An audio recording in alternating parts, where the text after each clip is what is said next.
Hi guys. So if this video is popular and it gets positive feedback, I will make more videos like this if it's useful for you and your learning. Okay. So today we're going to be talking about a concept in phonetics and phonology called the syllable. Now, it's one of the most interesting concepts in phonetics and phonology because unlike allophones or phonemes or anything like that, people who speak the language and don't necessarily have any kind of knowledge of linguistics have a kind of intuition about syllables, which kind of place it in a special category. I mean, you ask somebody walking down the street, well, what's a phoneme? They don't know. You ask them, well, how many syllables do you have in the word? I don't know, doctor, and they'll say, oh, 2 syllables. Okay. Now, counting syllables in English and Spanish is a little bit different. When I was learning Spanish back in England, I remember my Spanish teacher used to talk about this concept of golpe de voz. Okay. And what he said with golpe de voz is that all you need to do is count the number of golpes de voz, and that's going to determine how many syllables you have. Now, obviously, golpe de voz isn't really like a proper phonetic term, but what he was referring to was like how many vowels, how many kind of like expulsions you make as you're speaking, right? So if we think of the word, I don't know, estrújula, right? We kind of like, it's like we make 3 segments in the sound, three different occasions of sound. That's what he meant by golpe de voz. Now, in Spanish, it's quite easy to count syllables, but in English, it's not. For example, if we take the word pleasant, we can see we've actually got 3 vowels there, but we've only got 2 syllables. So that kind of makes things a little bit more complicated. Okay, but we'll come to that later. Now, the reason why this is special, this concept is special, is because we have mono, di, and tri-syllabic words. Now, what do I mean by that? Well, a monosyllabic word is a word with just 1 syllable. For example, cat. Yeah. Disyllabic could be mobile. Yeah, mobile. And a trisyllabic word, I don't know, could be chocolate or factory or camera. But we'll talk about those 3 examples in a moment, because some people pronounce them as chocolate, camera, and factory. Not factory, chocolate, camera, right? So they in some cases they're trisyllabic, in some cases they're disyllabic. Okay, good.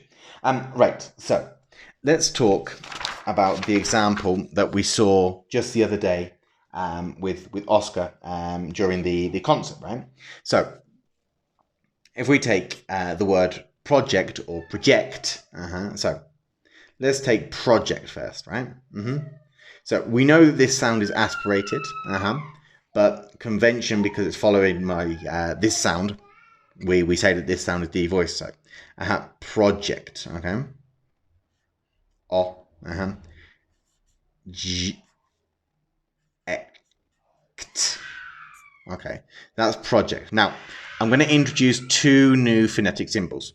This one, no, that's a full stop. We haven't seen that, or maybe we have seen it, but just briefly. All that's saying is that this syllable ends here, and this syllable starts here. So that full stop is what we call a syllable boundary. Like a word boundary is where one word finishes and the other word begins. But a syllable boundary is where one syllable ends and the next syllable begins. Okay. And the second one we're going to introduce is this little thing here, which is an apostrophe. Now, what do I mean by an apostrophe?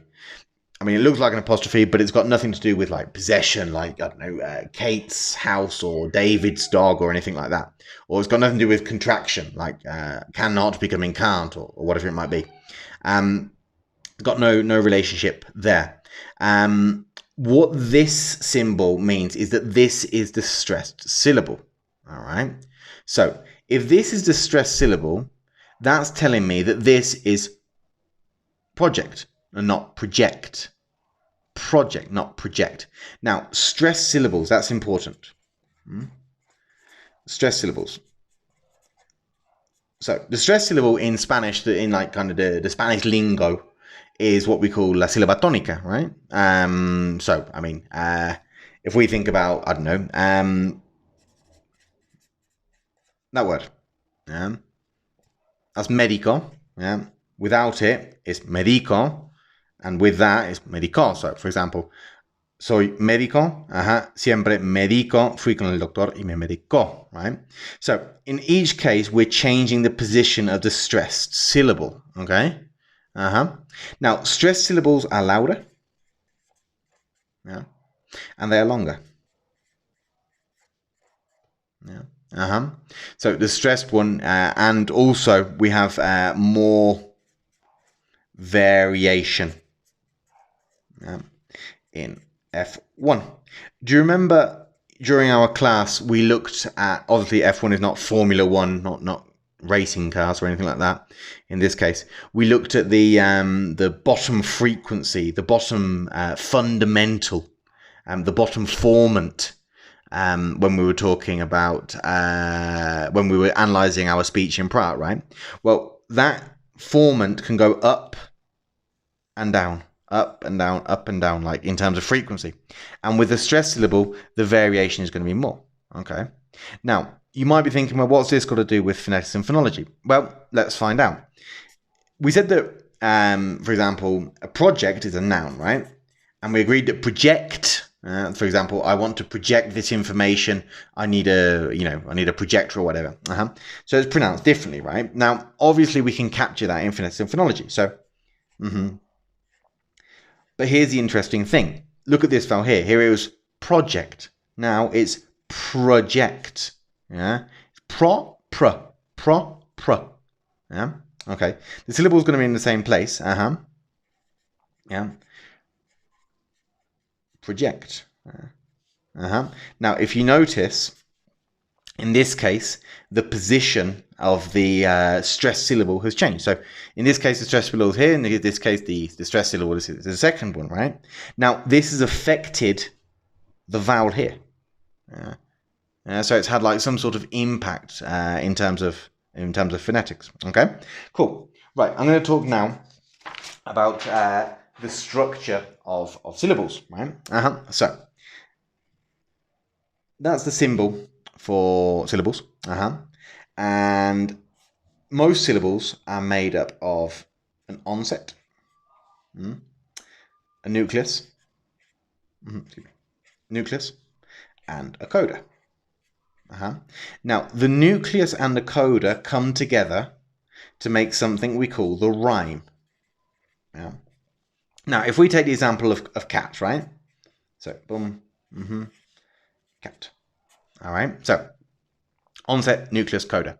Now, if we think about the words that cat rhymes with, again, it's like this intuitive concept.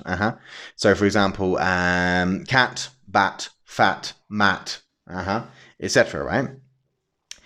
Intuitively, we know that those words rhyme, and we don't really need any kind of phonetic training or advanced linguistics to understand that they rhyme. Again, it's intuitive, right? And the reason they rhyme is because the nucleus and the coda is the same. Yeah? If you transcribe bat or fat or mat, you will notice that the onset is different, but the nucleus and the coda are the same.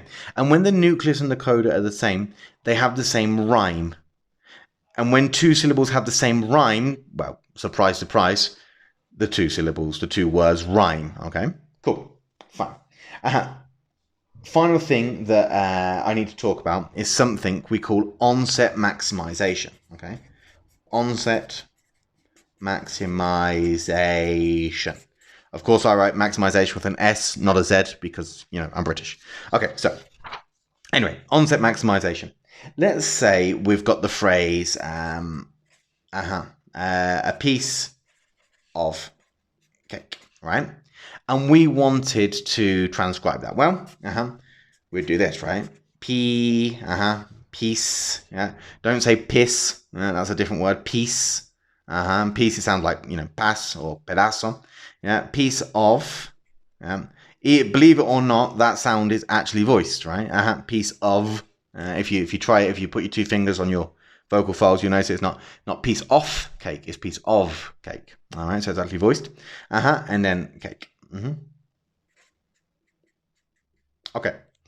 Now, if we did a syllabic analysis of this, it might be tempting to say, well, here we have one syllable, here we have another syllable, and here we have another syllable, because piece, monosyllabic, of, monosyllabic, cake, monosyllabic. And that's true. And that's true. Each word is monosyllabic. But we have this process called onset maximization, where this sound could be the coda of this syllable. So one option would be to do this. So we've got our onset, then we've got our rhyme, then we've got our nucleus, and then we've got our coda. And you could say that this S, this S sound, this piece, could be the coda of this. But onset maximization is a rule in phonetics and phonology, well, more phonology than phonetics really, that says if we've got this sound, remember these gaps are not really there. We don't say piece of cake. These gaps are just kind of like to make it more, to make it easier to understand really. So if we look at piece of cake, this S could be the coda of here, or it could equally be the onset of this sound, of this next syllable. And onset maximization actually tells us that that's exactly what we should do. This S, or this piece, this S sound, should actually be the onset of the following syllable. So this analysis of this phrase is actually wrong. The correct analysis will be this. Here we have the syllable. We have the onset. We have the rhyme. And this time it would be what we call a light syllable because it doesn't have a coda. So the rhyme is just made up of the nucleus. And the S would be the following syllable. So that would be piece of. All right, like that. So there we have the onset. There we have the nucleus. And there we have the coda. Those two come together to make the rhyme. And the whole thing is the syllable. So instead of saying piece of cake, it sounds more natural. Say piece of cake. That concept is called onset maximization. So anyway, guys, this is just an introduction to the syllable. It's not the whole thing. It's not, there's way more to it than that. But I think it will be a useful introduction for you. And if you could watch this before the next class, that'd be great. So just that, when we get to the next class on Tuesday, you have some sort of kind of prior knowledge before we begin. Okay? Thanks, guys.